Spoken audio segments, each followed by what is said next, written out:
I was in Ulta the other day. No big surprise there. I spent a lot of time there, spent a lot of money there. But this isn't about Ulta. It's not about makeup.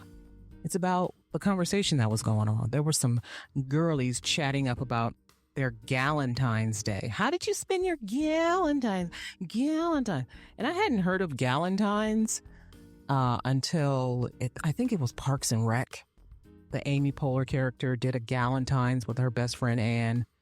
And I'm like, oh yeah, that's so cute that people, show love to their friends instead of doing it on Valentine's Day and waiting for that special someone to show love to. They'd show it to their friends. That's so wonderful. Then I'm like, oh, Galentine's, that means Valentine's Day is coming up. That means people are going to be rushing out to buy heart-shaped this and heart-shaped that and dark chocolate edible panties and, I don't know, underwear in the shape of rosebuds and probably getting engaged, probably at hotels, setting them people's rooms on fire with those little tea light candles. But it also got me to thinking about something that people probably don't think of as being a good gift for Valentine's Day or for the person you love in general. That is mutual support. I've got some explaining to do. Let's get into it.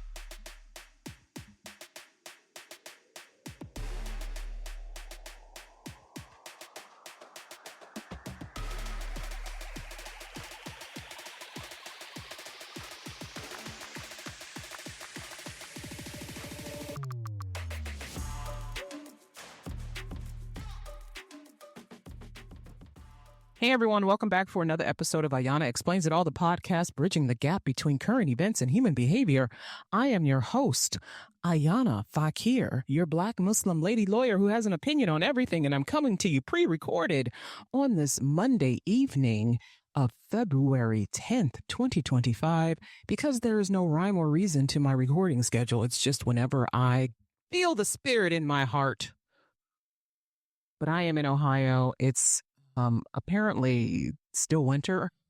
God help me. Every time I go outside, it's some new form of cold. It's like icy cold, windy cold, snowy cold. Today it's icy cold. I managed not to fall. I managed not to slip and fall anywhere, which is, alhamdulillah, thank you, God. But Ayana Explains It All is the podcast that bridges the gap between current events and human behavior, and it is available on multiple streaming platforms. We even have our own website, but you can find us on Spotify, Amazon Music, rather. You can find me on Audible. Find the podcast on Audible, Good Pods, Pod Chaser, iHeartRadio. Did I say that already? But our flagship is Spotify. You can find us on Apple Podcasts as well. You can go to our website, which is www.ayanaexplainsitall.com. That's www.ayanaexplainsitall.com. And you can find every episode of the show. This is season 4 that we're in. This is the 3rd episode, and I'm so proud of myself with my consistent recording schedule. But you can find all of the episodes. You can find show notes, transcripts. There are media players there. You can find your favorite media player or your favorite place to browse podcasts and just go right to it. And you can subscribe to my podcast. You can rate it on your favorite media player site. You can even rate it on my website, but you can also review it. You can send me a voicemail. You can send me an email. The show's email is ayanaexplainsitall@gmail.com. If you have questions or you want to collaborate, I am open for collaboration. I am open to have guests on my show. I finally upgraded my hardware, and I got one of those Zoom recorders to do field recording, but it also allows me to hook up my phone to a microphone so that I can record phone conversations or interviews rather from my phone, and I don't have to have people use that I don't like video, okay? Not comfortable with video yet, but I also don't like the video integration in my editing software because it glitches and it depends on people's networks. And also people have to have good microphone and headphone equipment and things. And whereas this, you can just call me on your phone. Just Just you already got your phone in your hand. Call me on your phone. We can do an interview. We can talk about whatever you want to talk about. I talk about all kinds of things here. I talk about relationships, parenting, jobs, obviously. I talk about politics and government. I talk about history. I talk about race relations. I talk about religion. I am Muslim. I sometimes talk about Islam and being Muslim in the United States and around the world. But this is not a podcast about Muslims. This is the podcast hosted by a Muslim person, right? Because I am just a human being after all. And I talk about a lot of human being stuff, technology, economics. I am your PBS News Hour. If you want to sponsor the show, please. This show cost a lot of money to produce. No, it doesn't. No, it doesn't. It's I'm trying to use it to make money, but so far it's made a little bit of money.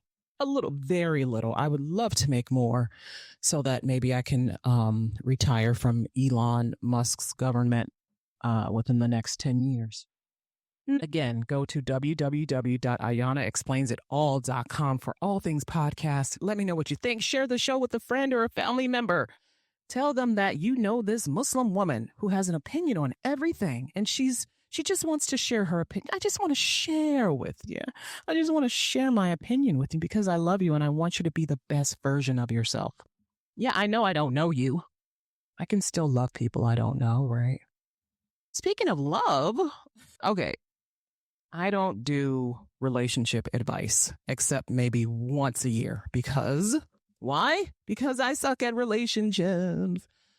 I suck at relationships because I never loved myself. And until you love yourself, you can't really truly love someone else. Like you can love your kids, you can love your mom. But if you want to be in a romantic relationship, you're probably going to go into that with some kind of messed up idea about what love and relationships should look like because you don't know. And that was me. That was me. I've been on my self-love journey and I feel like I've developed a good, healthy love of myself. I love myself so much that I only want to spend time with myself. I kind of shy away from giving relationship advice because usually people don't want to hear that from someone who is single. And I'm single as not even a Pringle because those Pringles come in a can of like 100. So I'm single like a strand of hair you find in your donut. I don't know. But this has been on my mind for a couple of days, right? For a couple of days for a very good reason.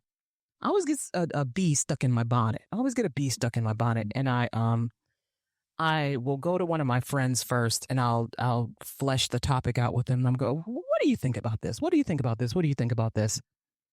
And they'll either tell me that I'm off track, or they'll be like, yeah, that sounds good.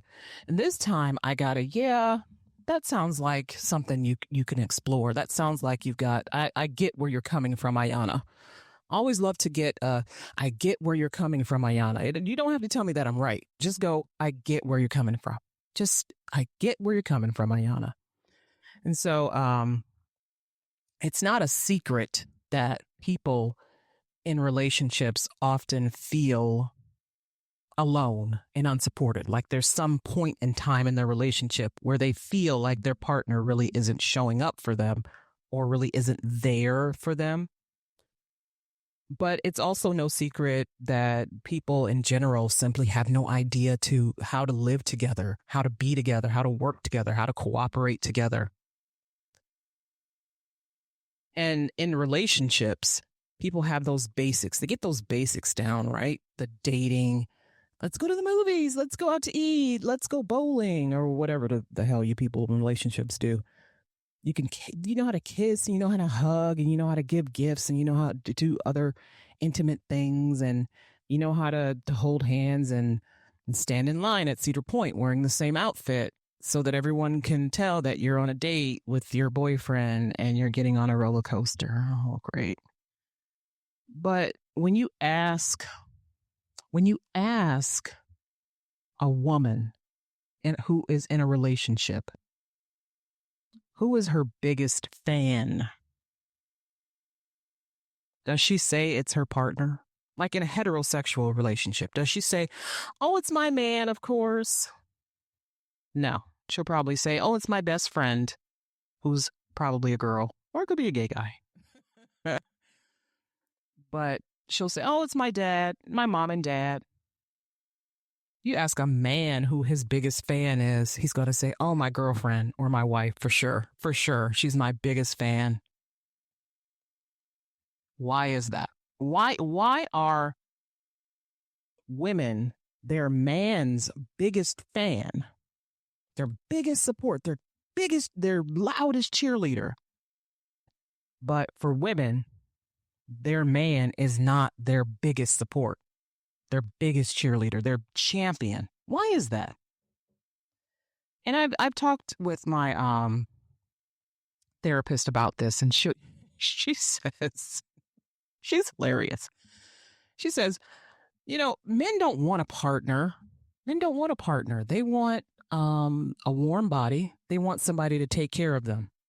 They're not looking for someone to champion, somebody that they have to be there for. They're looking for someone who's going to be there for them, who's going to physically support them. And that physical support is duties and tasks and going to the office parties with them and doing all the things that make them feel good when they come home and they don't have to worry about their clothes are washed, their meal is cooked, the floor's not dirty.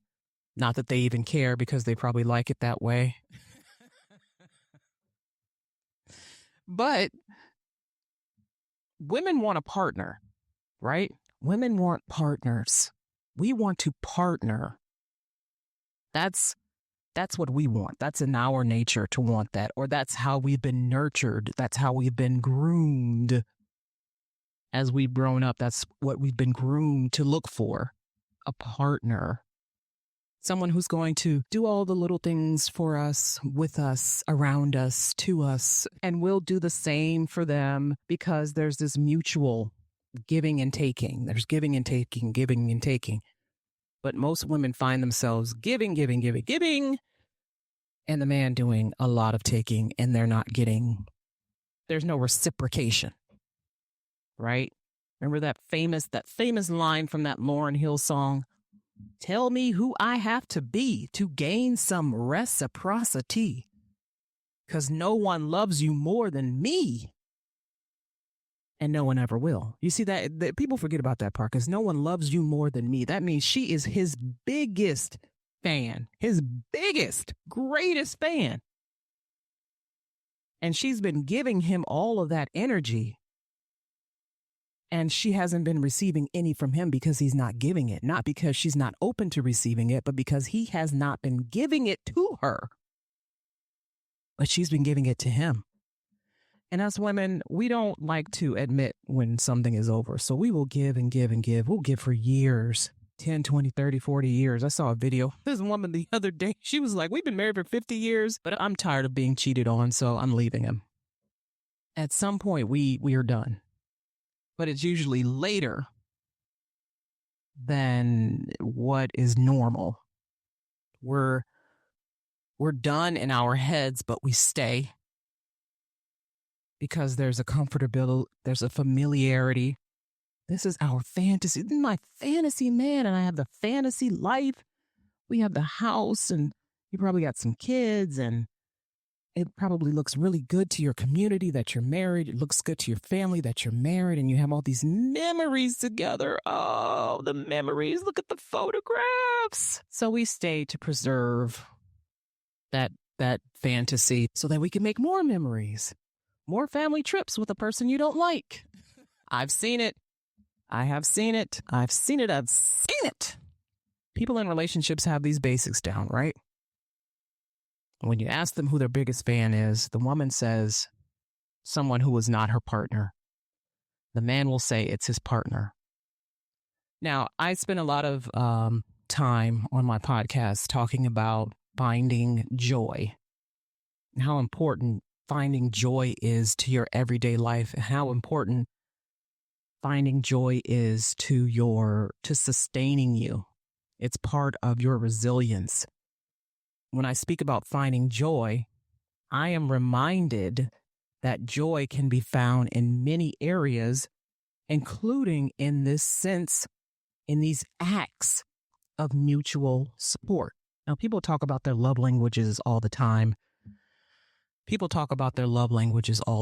And people will say acts of service or romantic gestures, gifts, affection. I never hear people mention mutual support. I never hear people mention mutual support. Mutual support is a love language. I do for you, you do for me. But not even you do for me because I do for you. You do for me because we are in this together. We're doing for each other. I never hear anybody mention mutual support. And mutual support applies not only in romantic relationships, it applies in many different dynamics like coworker relationships, right? You cover for someone who has to leave early because they have to take their kid to a baseball game, or they got a sick kid or something.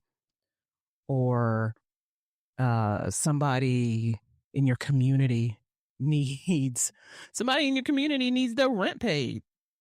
And you show up for them because you've known them. You know they're a good person. Somebody in your apartment building needs their rent paid. Here, I'll cover your rent. I know it's not exactly far-fetched, but what do you think all these GoFundMes are? These GoFundMes are a form of mutual support. I mean, what you're getting back from the person may just be a thank you, but you're helping to support people who are in need of something. They need something covered. And you're showing up for them to help them get that covered. And they thank you and they're grateful. Mutual support in our communities. We show up to replace trees that have burned down, park benches that have been rusted. We show up to fix up park equipment so that children can have a place to play. And what we get back from them is seeing the joy on their faces when they get to the park and they see that they have something to use to play with, the swings and the jungle gyms and stuff. You support your communities this way. I don't hear people mentioning mutual support as a love language, but it absolutely is. And it is something that you should expect. Like other love languages, you should expect that too. If this is how you feel fulfilled in a relationship, if that affirms you in a relationship, your partner should be giving that to you. But they have to know that. You got to tell them that. If you say my love language is acts of service, well, then your partner should keep that in mind when they want to do something special for you or when you need them to show up for you. Because see, mutual support it's about showing up. Most of it is just about showing up, and how do you show up for the people you love? They're sick and they're in the hospital. You are there. You drop all your shit and you go to the hospital and you are there with them. They need you to pick them up from work every day. You're there picking them up from work every day. They need you to fix them lunch. Fix them lunch. You got lunch, they got dinner. Or you got dinner and they got lunch. And you guys do breakfast together. Or, one is washing clothes and one is picking up the dry cleaning, dropping off the dry cleaning. One is washing, one is drying. It's not a tag team, but it's a team. It's not one person doing everything. And then the other person is going to work and coming home and getting on the game or sitting on the couch watching basketball, football, butt ball, whatever the hell is on TV. It's not an imbalance. It is balanced. It's not even perfect because at any time in a relationship, you're going to have to wear a bunch of different hats for the person you're with. You do this for your kids too. You do this for your parents. You do this for your siblings. You do this for your friends. And I will see that there are people who show up for their friends and family better than they show up for their romantic partners. It's crazy. And if you're in a relationship where people are doing more for their friends and their mama and daddy, if you see that they're showing up for other people, like their best friend, hey, he needs me to help him move. But when you ask them to take out the trash, it takes them 5, 6, 7, 8, 9, 10 hours. But when their buddy calls and says, hey, I need you to help me unload some lumber from my truck, they're hopping up, getting out of the house. They love spending time with their friends more than they love spending time with you. They love doing things for their friends more than they love doing things for you. That is not something you can fix. It is not something you can fix. You can yell and scream, and it might change for a couple of weeks, couple of days, but eventually it's going to revert back to the way it was that pissed you off. And you're either going to have to decide, hey, I'm just going to put up with it because I love being with this person, or you're going to have to leave, break up. And let me just say, it is okay to break up. It is. Please, I insist. More of you need to do this because a lot of you are in relationships that are not serving you, at all. You look miserable. Some of you are in very loving, very supportive relationships, and I love that for you because that's the way it should be. But a lot of you are in relationships where you don't even spend time with the person you're with. You two don't take vacations together, and when you do, one of you is looking real miserable. You should want to spend time with the person you're in a relationship with, even if you've been together for 50 freaking years. You should want to spend some amount of time together. Like kind of, you come home from work and you just sit and download everything that's happened, and then the one person sits and listens. They just listen. They have a supportive ear. See, supportive ear. But what made me think of this? What made you think of this, Ayana? This time it's something in the celebrity world. Taylor Swift, the songstress, the singer, the entertainer, is dating Travis Kelce, who plays apparently some kind of American sports ball game. And she, for the longest time, has been quiet about her political beliefs. People kind of assumed they knew where she stood on certain things, but in last year's 2024 general election, Taylor Swift declared that she was voting for former Vice President Kamala Harris, and she was vehemently against Donald Trump for various reasons, and she listed some of them. One of them happens to be that he was found civilly liable for sexual assault. That should disqualify anybody. But then he's got these felony convictions, and he was found guilty, and he was sentenced to whatever, no prison because he's the president, whatever. But he's a convicted felon. Again, that should have disqualified him from running for president. None of these things did because apparently people like having someone that they can relate to as president. So she lays it all on the table. She posts this on Instagram. I remember this. It was a huge news, huge, because all the Democrats were thinking, oh, we got the Swifties on our side, the Swifties. And what do you see when you go on to TikTok and Twitter and all these other spaces? You see the Republican Swifties, the MAGA Swifties. They're burning the Taylor Swift merch. They're burning it. That evil heifer. Can't believe she turned on us. She turned on them. They were burning her albums. This one lady was like, yeah, I bought tickets to this concert and now we're going to sell them. And my daughter's so upset and I'm pissed off. And how could she do this? How could she betray us like this? And I'm sitting there thinking, Taylor Swift betrayed you, but you're voting for someone who sexually assaults women in dressing rooms of department stores. Just sit with that. Just sit with that. So Taylor's Taylor, she's going to do whatever she wants. She's a billionaire. Even if you're not a billionaire, do whatever the hell you want, right? And the consequences will be what the consequences are. But at the recent football sports match of the Bowl of Super, I believe this was Media Day. We all now know the outcome of the game, but this was Media Day before the game. And some reporter asked Travis Kelce how he felt about having Donald Trump at the Super Bowl.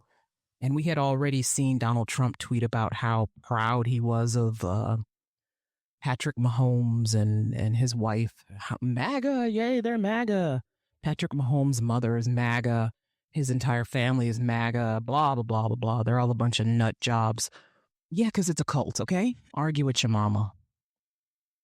And somebody asked him, so how do you feel about having Trump at the Super Bowl? You know, the first sitting president to ever be at a Super Bowl. Travis goes, oh, I feel honored. Now, when Taylor Swift said what she said about Donald Trump and she was going to vote for Kamala Harris, Donald Trump went after Taylor Swift. Like, he said some very not nice things about her on the internet, and he sent his goons after her to do the same thing. Now, when I heard what Travis Kelce said, me being who I am, I said, what? Now, he could have just been saying, I feel honored because it's a president there. He felt honored because Trump was there. Trump, the president, was there. He didn't have anything negative or nasty to say about Trump. I'm sure he knew what the consequences of that would be. Although now that they've lost the game, if he wanted to come out and say how he really felt, we're all waiting. But he said, I feel honored, and I'm so glad that he can watch me play, or something stupid, where it was clear that he was happy that Trump was going to be there watching the game. Now, if that was my man, if he wanted to stay my man, he would not be given any kind of shine, any kind of time to someone who talks shit about me publicly, okay? And I've had men in my life who have talked shit about me and have been in the presence of people who have talked shit about me, and they've done absolutely nothing about it. You don't see those people anywhere around me, do you? For a very good reason, okay? People, when they hear negative things about you and they don't go, oh, you know what? No, I'm not. Instead, they listen, they participate in it, or they bring it back to you and go, well, you know what so-and-so said? And I think you need to do something about this. I had a man do that to me once. He came to me and he said, so-and-so said that you were too quiet when we got together and that you acted like you didn't want to be around them. And you're always so ... I am no longer with that man. Because what? Why didn't you defend your wife? And it's the same question I posed to Travis Kelce. If you're listening, hun, why didn't you defend your girlfriend? Why did you make it a point of saying that you feel honored that the man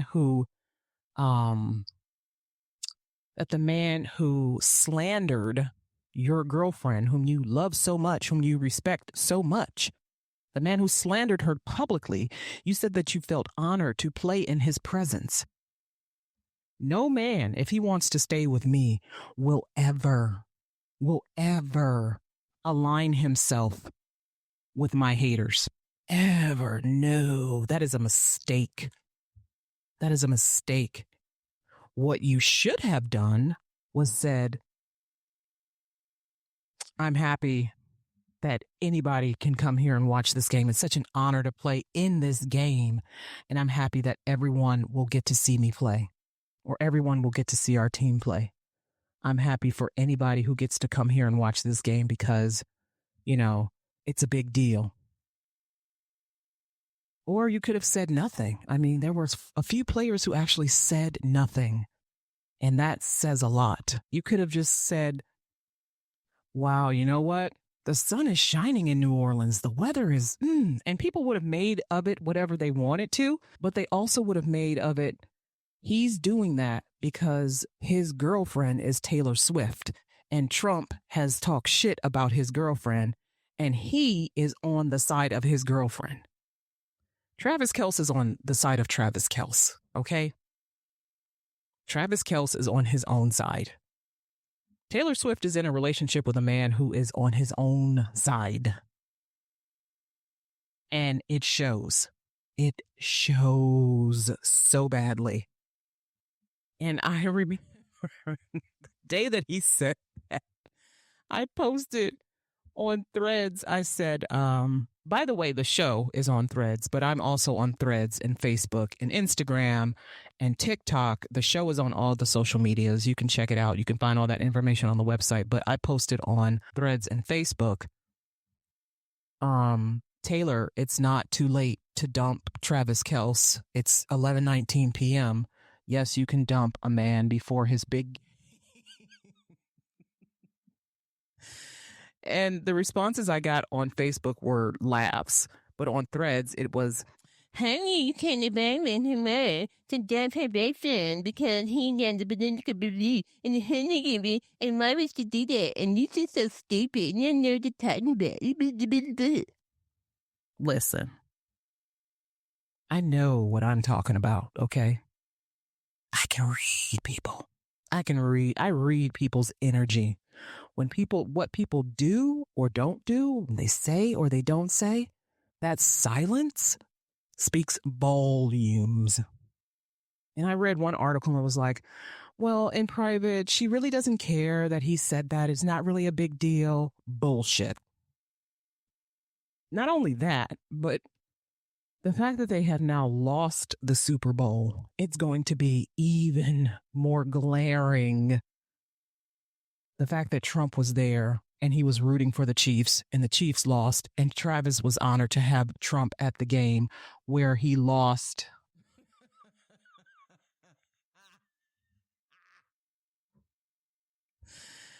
And my gosh, Taylor, it's Monday.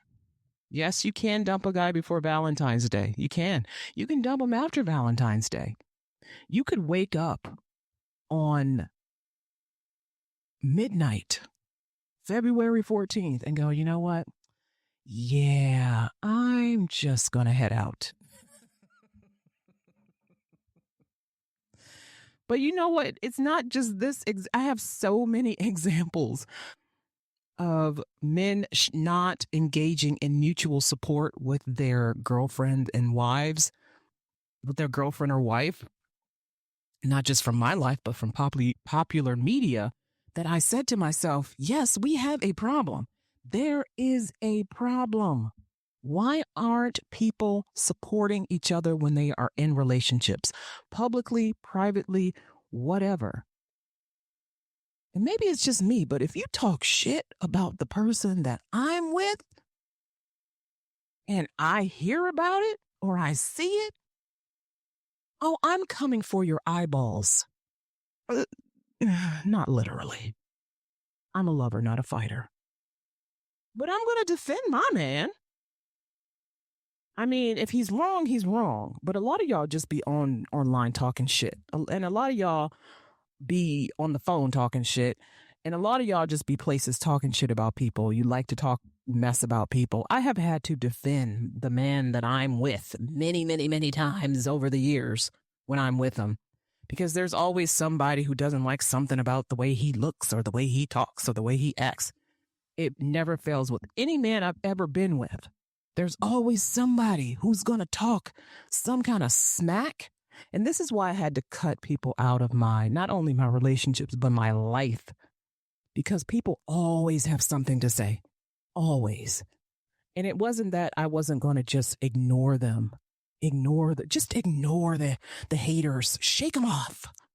No, I'm not going to surround myself with people who, whenever I have something good going on in my life, they have something negative to say. Whenever I have something that brings me happiness, they have something negative to say about it. Or they minimize it, treat it as if it's not a big deal because it has nothing to do with them. Those people are not around me. I only surround myself with people who are supportive. That's it. I surround myself with people who are supportive, period. And I am supportive of the people who choose to have me in their life. Period. Period. Mutual support is for everything. Romantic relationships, friendships, familial relationships, work relationships. You know how people gatekeep things?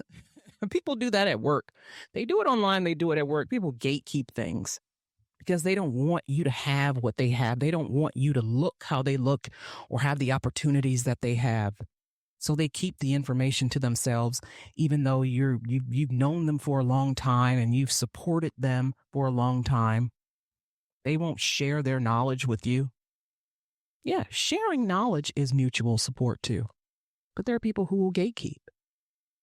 But another example of this, and this is also from popular media, and I can't stand this person, but J.D. Vance, the current vice president of these United States.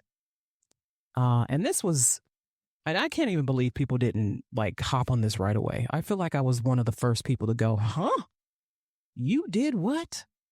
Girl, that ain't your man. This is how you know a man ain't your man. He ain't your man, okay? Vance is married to Usha Vance, his wife. They've been married for a while. They have 3 children together. Usha Vance is Indian American. She's Indian. JD Vance recently went on to Twitter because that's where the maggots meet. And he expressed his concern that a young man had resigned from the DOGE. I guess it's an advisory committee of some things of some sort in the federal government. It sounds made up to me, honestly. I've never seen any congressional approval of it. But this young man resigned from the DOGE because tweets that he had made in the past that are extremely vile and disgusting and racist surfaced. And he thought, you know what? I'm just going to bow out. You're not going to cancel me. He quit his job. And JD Vance goes, I don't think a young man should have to. I don't think a young man should have to quit his job because of statements he made when he was because of statements he made in the past. And now the statements, you're probably asking what those statements are. Here's what the youngin said. He said, just for the record, I was racist before it was cool. And another one said, normalize Indian hate. And then another one said, you could not pay me to marry outside of my ethnicity. And, we all are going to write something that we will regret. But that racism is not only something that you regret, but racism is something that you actually have to reroute your brain from ever thinking this was okay. It's not something you unlearn. No, you can't unlearn that. There's no unlearning. You actually have to reroute your brain. And this young man is someone who works with Indian people, Indian Americans, on this Doge team. And you have to wonder, is he still racist? I mean, there's no way he isn't, in my opinion. There's no way he isn't still someone who thinks and feels this way. But, people do change. People change. But racism isn't an opinion. It's not an opinion. It's a theory. It's a school of thought that people are taught, that they learn. So you have to be taught a lot of other things. You have to experience a lot of other things. You have to immerse yourself in a lot of different other cultures and races and ethnicities. You have to experience a lot of life, read a lot to reroute your brain from thinking that these things, racism is cool, that racism is normal. that it's okay to hate someone because of their ethnicity or their race. You don't just wake up one day and go, oh, you know what? I was actually just having a bad day. I had some heartburn and it was making me crazy, and that's why I said what I said. So JD Vance gets on Twitter and he's like, yeah, that young man shouldn't lose his job because of it. Keep in mind that he quit. He didn't get fired. He quit. He quit. He resigned. He knew where this was going. Although no one could have predicted that the vice president of the United States would get involved with someone's employment. Because what the hell does that have to do with what you do every day? Although this is probably the most substantial thing you've done since you've been in office. Weirdo. But he doesn't defend his wife. JD Vance does not defend his wife. JD Vance, his statements about his wife are very telling about how he feels about being married to a woman. She is a thing to him. She is the mother of their kids. Those are her kids. He's said this before several times, that those are her kids. She's probably a trad wife at this point. But she is a thing to him. She's an object. She's something that he uses to bolster himself in the political realm. She's not someone that I'm sure he has some affection for her, but he doesn't defend this woman. He doesn't guard this woman. You couldn't get me. You could not get me to say one kind thing about someone who has been racist towards someone I love and spend every day of my life with. Let alone ask their former boss to give them their job back. Hell no. Hell no. Are you crazy? JD Vance goes, well, obviously I don't agree with some of the things he said, but a kid shouldn't lose his job because of some tweets he made when he was younger. I'm sorry, what? Is that all it is? Just some tweets he made when he was younger? So it's not his actual brain that believes racism is okay, that racism is the way to go, that racism is cool. That's not the problem. It's the fact that he said it out loud. That's what you have a problem with? So if he had just kept quiet about it, nobody would have ever known that there was this xenophobe, this pig hiding among their ranks, secretly hating them because of who they are, because of their immutable characteristics. It's the fact that he said it, not the fact that he feels that way. This is how he feels about your wife and your kids who are half Indian. You didn't defend your wife. You didn't defend your kids. You didn't condemn racism. You didn't condemn his racism. You didn't condemn what he said. You condemned him losing his job because of what he said. And then you use some line about, oh, you're Christian, you got to show people grace. No, the fuck you do not. I don't know what kind of Christianity you practice, sir. But Christianity, like Islam, is not a blank check for you to be an asshole because you think somebody's going to forgive you and show you grace. Why did you insert yourself in that conversation? Why? Why did you insert yourself in that? You didn't have to. It had nothing to do with you. You went out of your way. You went online to read this and then to comment on it online and then to advocate for this person getting their job back online. You had to actively do all of that. You know how much energy it takes to hate your wife that much? You hate your wife. Usha Vance, that ain't your man. He hates you. And there are women in relationships right now where their partner hates the hell out of them. Sometimes your man is your biggest hater. Sometimes your man is your biggest hater. And you're going to have to come to terms with that and find out what you're going to do about it. Because it's not going to change. It just gets worse. It gets worse. Now, I'm not saying these people don't like each other. But at the time, there was a rumor swirling about why Michelle Obama was not present at Jimmy Carter's funeral service when Barack Obama was there and all the other former first ladies were there. People started talking about, oh, I heard that they're getting a divorce because Barack Obama is in love with Jennifer Aniston. It sounds stupid. It sounds stupid because it is stupid. But Michelle Obama is doing what a lot of black women are doing right now, and that is resting the fuck, okay? Resting TF.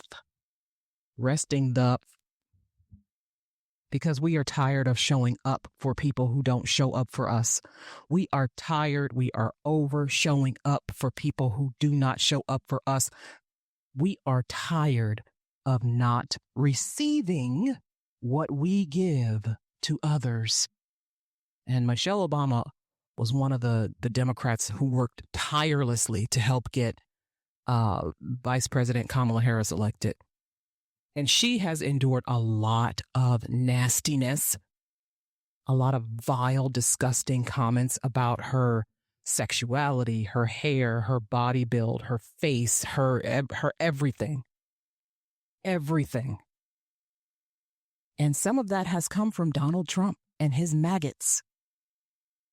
Here it is, Barack Obama sitting next to Trump at Jimmy Carter's funeral. So I know he's being diplomatic. He has to be diplomatic. He's a former president of the United States. He has to show, some decorum. Nobody else wanted to sit next to Trump. Nobody else was talking to him. And here goes Barack Obama. He's being a good guy. He's being folksy. Sitting there, and I don't know what they were talking about. They could have just been talking about, oh, look at the funeral program. Look at this nice paper they printed it on. But I tell you what, if you're on my side, you're not even cracking a smile at somebody who talks shit about me.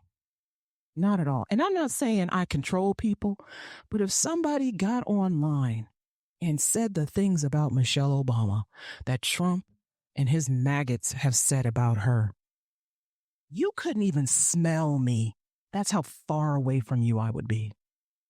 But hey, I'm just me. I'm just a podcast host, lawyer, single mother, scratching and surviving. I don't know that world. I don't know that. You don't know the celebrity world, Ayana. These people are millionaires and billionaires. You don't know their world. You don't know what they have to do to get by, to get through. They have to do a lot of things they don't want to do. They have to say a lot of things they don't want to say, and then they have to keep quiet about a lot of things that they don't want to keep quiet about. You just don't know. Okay. Whatever. Michelle Obama also wasn't at that inauguration, was she? Guess who got booed at the inauguration? Yeah. Oh, yeah. They booed Barack Obama. But he was so happy, so proud to be there. So proud. He got booed. Better listen to your wife. Better show your wife support. If she's not there, you shouldn't be there either.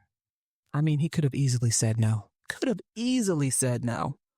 No, Barack, he's always got to show up. Always got to be seen. But that mutual support, it goes so many ways and it applies in so many dynamics that when you get tired, you're tired, you're done. Remember what I said? Women, when we're done, we are done. But you know what? Ayana, come on. There have to be men who are not like that. Of course there are invisible people that I'm talking to. There are men who uplift and support their partners, showing, what healthy dynamics look like. And ideally, now this is ideally, a relationship should foster teamwork where both people feel safe, empowered, and appreciated. Safe, empowered, and appreciated. Now, Usha Vance and Michelle Obama are accomplished attorneys, and Taylor Swift is an accomplished entertainer. And I know I'm sitting here talking about, how they probably should feel about something that happened. But I don't really feel sorry for them. I don't. They know what they signed up for. And if they continue to stay, they really know what they signed up for and they agree to it.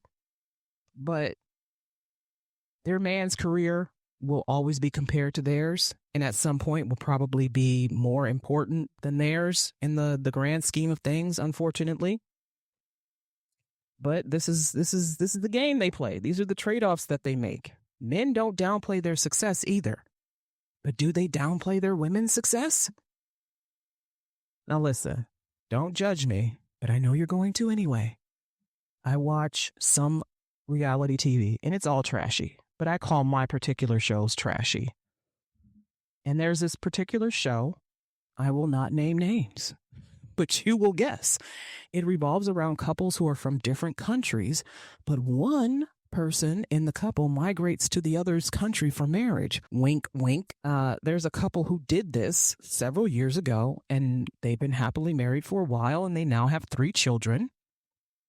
And in the beginning of their marriage, the wife agreed to be a trad wife, a traditional wife, and be a stay-at-home mom when they had kids. They're of a particular Eastern religion.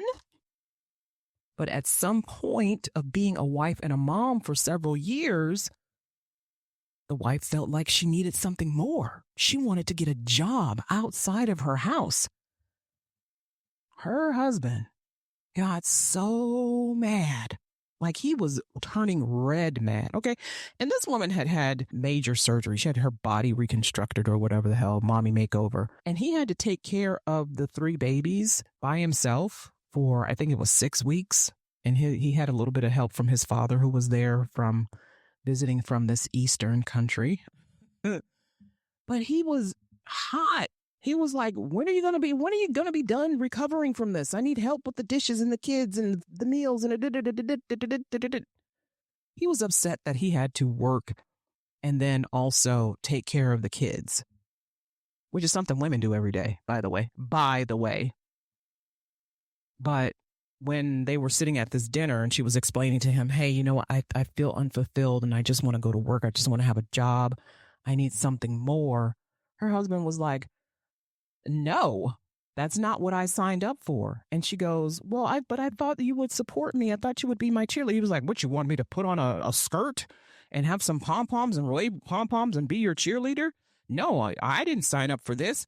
I signed up for you're the mom. You stay at home and you cook and you clean and you take care of the kids and I go to work.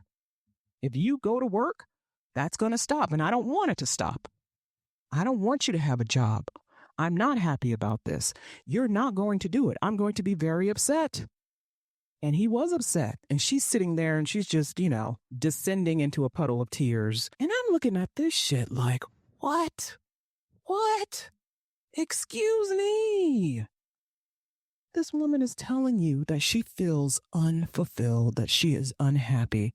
And she's probably been struggling for a while. You do struggle when you have little kids. Your entire life literally is handed over to them.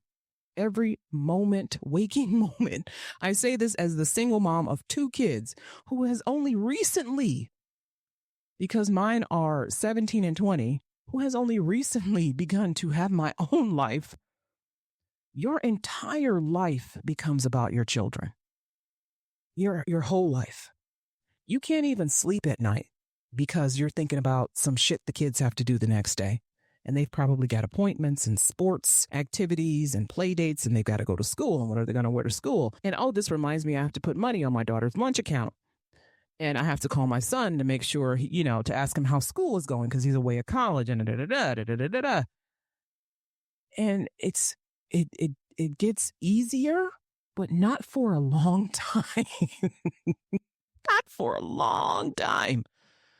And so you will feel like you've lost yourself. And if you're married and you're not really getting your efforts are not being reciprocated. You're the one who has to do all of the home stuff plus all of the kids stuff. You're probably feeling like you're just a servant, which, I mean, essentially, what you are. That's what you've allowed yourself to become. It's what you've allowed yourself to become. Even if you agreed to it, At some point, you've got 3 kids versus the one you probably thought you were going to have. And these 3 kids have needs, and then your husband has needs, and then the house has needs. And where do your needs fit in? Who's fulfilling mommy? And then when you tell somebody that you need something more, that you just need just a little bit more, I need some support, I need something outside of the house. And this is when you need the person to show up for you, and they go, hell no, I ain't showing up for you. Like, for your man to say that to you? For your man to say that to you? Whoa. Oh my gosh. Now that sucks. That sucks. Oh gosh. When you need your person who you've always been, this is my man, this is my husband, I love him so much, he's such a great dad, he's such a when you need that guy to do that for you, and he's like, no, I'm still waiting for you to get up off your ass from your surgery so you can take care of these kids. I didn't sign up for this. Ooh. No, ma'am. No, ma'am. Nope. That might be your husband, but that ain't your man. That ain't your man. He might be your husband, but he ain't your man. And of course, when he gets the chance to see himself on TV, and when he reads the angry tweets from people saying that he's a bully and a chauvinist and a misogynist, and he goes, well, of course I support my wife. She's my wife. She's my world. Blah blah blah blah blah. I'm not going to let anything happen to her. I want her to be happy. Blah blah blah. But it's not until you're being shamed for your behavior by thousands of people that suddenly it dawns on you, it occurs to you that maybe you should support your wife, even if it was just an idea she had in her head. You say, baby, you know what? If you need me to pack boxes, if you need me to put labels on boxes, I got you. I'm there. I have spent many a sleepless night helping dudes do some shit. Many, and I have done lots of things and neglected myself to help people who did not reciprocate at all in any way, shape, form, or fashion. And you really don't know that they're like this until they show you. You really don't know, because you see them showing up for their family. They're oh, he's going to do that for me too. Right? You see them showing up for their friends. Oh, he's going to be that way with me too. And then he's not. And then you think it's about you. You think there's something wrong with you. You internalize that. Well, maybe I'm not worthy of having someone show up for me. Maybe I'm not worthy of having someone support me. Maybe I'm not worthy of having someone give to me the love that I give to them. That's bull. You are absolutely worthy of the love that you give to others. You are worthy of the energy that you give to others. Don't ever think that you're too much. Don't ever think that you're doing too much. You're not. You're just doing for other people what you want to have done for you. And no, there's not going to be somebody who's always going to match you 100%. But there are people who won't even fucking try. They won't even try. Right now, there is a man somewhere thinking, okay, Valentine's Day is on Thursday, right? Or on Friday, right? So on Friday morning, I'm going to go to the Dollar Tree and I'm going to see what kind of cards they have. And I'm going to maybe get her some candy that costs like $1 because they sell candy there too.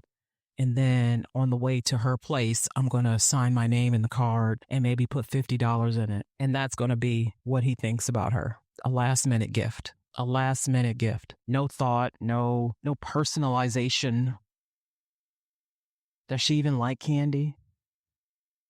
I mean, maybe she told you she wanted blah, blah, blah, blah, blah. I know men like to get what they want, and women are usually good at giving it. But what do they call the day after Valentine's Day, or the day before Valentine's Day? Steak in a BJ? That shows you how out of touch I am. I have no idea what you people do. No idea. Someone help me. Anyway, people, we're the love of God. If you have someone in your life who is showing up for you, show up for them. Show up for them. Because I mean, I could be wrong, but my personal experience has been these exact scenarios. And I'm not projecting. This is what I'm actually seeing in other people's relationships. And I've had to listen to stories and I've had to see these things happening with my own eyes of the mutual support just completely does not exist.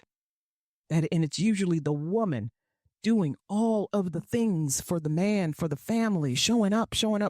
And she asks him to do one thing. And it's a big deal. It's a production. It's drama. It's women giving, and getting the least bit possible given to them. If you are in a relationship and you want it to be healthy, then you stand up for your partner. You provide emotional support, public defense of them. You take a stand against unfair treatment that they might be receiving, especially at work or in their familial relationships. Men will watch their women get bullied to hell by their parents, by their siblings, by their aunts, uncles, grandparents, and do not a fucking thing. Nothing. And you'll say, oh, but I don't want to get involved because it has nothing to do with me. But then your wife is at home at night crying after she gets off the phone with her family, or reading the family group chat and people are saying things about her and her cooking and the way she keeps house. And she's feeling these feelings and you're not doing anything about it. You can listen to her. You can rub her back. You can affirm her. You can make sure that they understand how their actions are hurting her. Helping people to just reinforcing things is not you getting involved. You don't have to get in someone's face to be involved, to defend your partner. To be like, hey, you know what? You guys are not being nice to my wife, girlfriend, whatever. And it's hurting her. She's feeling hurt by this. And so we're just going to lay low from you guys for a while. And they'll get pissed off. Who cares? You don't want your partner to be in pain from something that can be controlled. And what can be controlled is others' access to your partner, right? Mutual support in relationships means that both partners actively help and encourage and stand by each other emotionally, physically, through life's ups and downs, because there are going to be so many. When you take on somebody onto your ship, when you take passengers onto your ship, honey, you're responsible for all of it. They get sick. Somebody tries to jump over. If there's choppy waters, you got to be at the captain's dinner. You got to steer the boat away from the iceberg. You bring somebody on. You are responsible. Not just for their physical being, but their emotional well-being. Of course, everybody's responsible for themselves, but when you become a partnership, that is an active job. You actively help, encourage, and stand by each other. After a tough day at work, you listen to your partner's issues without judgment. You offer comforting words. You help your partner unwind. When one partner faces a personal loss, you clear your schedule to help them through that loss. You share household chores without those rigid gender roles. When one partner is sick, the other one manages their partner's responsibilities. And I saw this video on TikTok that pissed me off now. This woman was sick for several days, and she lives at home with her husband and her 3 kids who are all teenagers. Well, one of them is a young adult, like 20, 21, something like that. The house, particularly the kitchen, was disgusting. Disgusting. No one had done a damn lick of anything while she was sick. Nobody had done anything. It was nasty. And she's, recording this, and throughout the video, she's crying. I don't know what to do. I don't know what I'm going to do. It's so dirty. and I was sick for all this time and I don't know what I'm going to do. Honey, you pack a bag and you leave, or you pack their bags and they leave. They're either going to be there and clean up and help you, or you're going to leave. I am so serious. There is no way that you are sick. Sick. Can't move, you're sweating, you got a fever for 3 days, and you wake up and your house is nasty. I would have shaken, like taken my house off of the supports and shook the entire house until those people got out of their comforts and fell into whatever trash they left and were made to smell it and clean it up. There's no way. There's no way. And for you to be crying because these people aren't doing what you expected them to do, when number one, you know who they are. You know that you've been doing everything for them. That's probably why they don't do anything for themselves. And number three, they probably were not the ones who were taking care of you while you were sick. You were probably taking care of yourself too. People will show you how they feel about you. They will show you how they feel about themselves. You have to be paying attention, and you cannot expect them to do anything more for them or for you than what they have shown they are already willing to do. And either you're going to accept that and not be on the internet crying, or you're going to leave them and move on with your life, either to be alone or with someone who's going to give you that mutual support that you seek in relationships. You need to show yourself that you are worthy of the love that you give, the support that you give, that you are worthy of people giving to you what you give to them. And you need to not be sitting somewhere crying.